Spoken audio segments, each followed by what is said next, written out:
In the third chapter of The Philosophy of Freedom, Rudolf Steiner delves into the role of thinking in the pursuit of knowledge.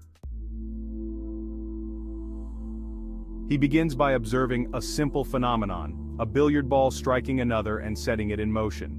While we can observe this event, Steiner points out that we remain entirely without influence on the course of this observation. It is only when we begin to reflect on what we have observed that we can gain any knowledge about it. It is not in the objects, but in my inner self that I first seek the coherence. At this point, the parts of the system of the universe are opposed to me as separate entities. The unitary principle binding all things together must be found in the very core of my own being. Steiner argues that it is through thinking that we are able to move beyond mere observation and begin to understand the world. Thinking allows us to discover the relationships and laws that govern the phenomena we observe. It is the unitary principle that binds the disparate elements of our experience into a coherent whole.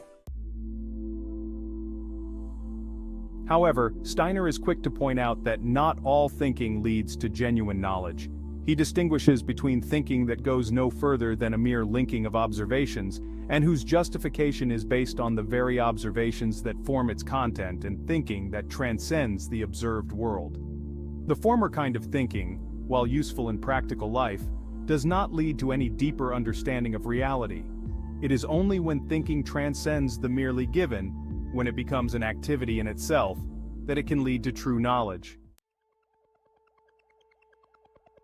This is a crucial point in Steiner's epistemology.